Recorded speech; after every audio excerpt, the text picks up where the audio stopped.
গোয়ালন্দে জাকের পার্টির সাংগঠনিক জনসভা ও বিশাল র্যালি অনুষ্ঠিত হয়েছে। সোহাগ মিয়ার ভিডিও ও তথ্যচিত্রে দেখুন বিস্তারিত। রাজবাড়ী জেলার গোয়ালন্দ উপজেলার দৌলতদিয়া ইউনিয়নের জাকের পার্টি ও সকল সহযোগী সংগঠনের উদ্যোগে জনসভা ও র্যালি অনুষ্ঠিত হয়েছে। মঙ্গলবার ২৩ সেপ্টেম্বর বিকেলে দৌলতদিয়া ঘাট টার্মিনাল চত্বরে এ আয়োজন করা হয়।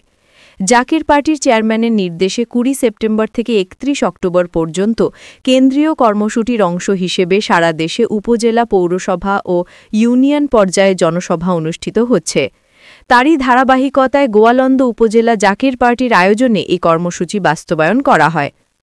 অনুষ্ঠানে সভাপতিত্ব করেন দৌলতদিয়া ইউনিয়ন জাকের পার্টির সভাপতি মইউদ্দিন সর্দারের সভাপতিত্ব জেলা দপ্তর সম্পাদক শেখ আব্দুর রাজ্জাকের সঞ্চালনায় প্রধান অতিথি হিসেবে উপস্থিত ছিলেন রাজবাড়ী জেলা জাকের পার্টির সভাপতি মোহাম্মদ আলী বিশ্বাস কাঞ্চন। বিশেষ অতিথি হিসেবে উপস্থিত ছিলেন রাজবাড়ী জেলা জাকের পার্টির সিনিয়র সহসভাপতি নুরুল ইসলাম মোল্লা, সহসভাপতি মোহাম্মদ জহির উদ্দিন মৃধা, কোষাধ্যক্ষ মোহাম্মদ আশরাফ আলী মৃধা, জেলা ওলামা ফ্রন্ট সভাপতি আব্দুস সালাম জিহাদি, স্বেচ্ছাসেবক ফ্রন্ট সভাপতি আব্দুল কুদ্দুস সর্দার, কৃষক ফ্রন্ট সভাপতি মোহাম্মদ আব্দুল রাজ্জাক বিশ্বাস, যুব স্বেচ্ছাসেবক ফ্রন্ট সভাপতি মোহাম্মদ সুরুজ আলী খান, ছাত্র ফ্রন্ট সভাপতি আশরাফুল ইসলাম আজাদ, যুব ফ্রন্ট সভাপতি মোহাম্মদ মুক্তার হোসেন, শ্রমিক ফ্রন্ট সভাপতি মোহাম্মদ মজনু শেখ, মৎস্য ফ্রন্ট সভাপতি মোহাম্মদ হালিম মোল্লা এবং সড়ক পরিবহন শ্রমিক ফ্রন্ট সভাপতি মোহাম্মদ সোহরাব মোল্লা। প্রধান অতিথি তার বক্তব্যে বলেন, জাকের পার্টি নীতি, আদর্শ ও সততার সাথে পরিচালিত হয়। দলের কোনো নেতা বা কর্মী দুর্নীতি বা অনিয়মে জড়িত নয়। কেন্দ্রীয় নির্দেশনা অনুযায়ী মহামান্য চেয়ারম্যানের আদর্শ জনগণের ঘরে ঘরে পৌঁছে দিতে হবে।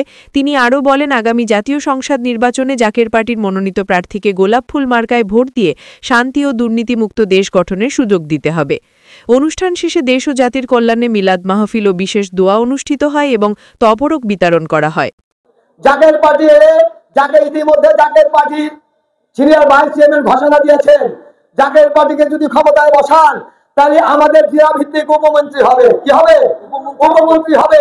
কৃষি উপমন্ত্রী, সাহিত্য সঙ্গে মানে যে যে বিষয় আছে, শ্রমিক উপমন্ত্রী, তারপর ধরেন আপনার স্বাস্থ্য উপমন্ত্রী, এক একটা মন্ত্রী। কৃষক যে হয়, কৃষকের লোককে ওখানে বসাতে হবে। কৃষক বুঝবে কৃষকের ব্যথা। অর্থাৎ আমি কথা বলি, আমি কিন্তু একজন কৃষক ভাই। আপনারা মানে না মানে এই হাতটার দিকে তাকিয়ে দেখেন, আমি একজন কৃষক, আমি পরিশ্রম করি, আমি ব্যবসায়ী, আমি শ্রমিক। আপনার খবর নিয়ে দেখেন, কাঞ্চন ভাই কঠোর একজন পরিশ্রমী লোক। কাঞ্চন ভাই কিন্তু কৃষক লোক। আমি কৃষকের ব্যথা বুঝি। এই তো জাকের পার্টি আসলে কৃষকের জায়গায় কৃষককে বসাবে, শ্রমিকের স্থলে শ্রমিককে বসাবে, মেহনতি জাতির স্থলে জাতিকে বসাবে।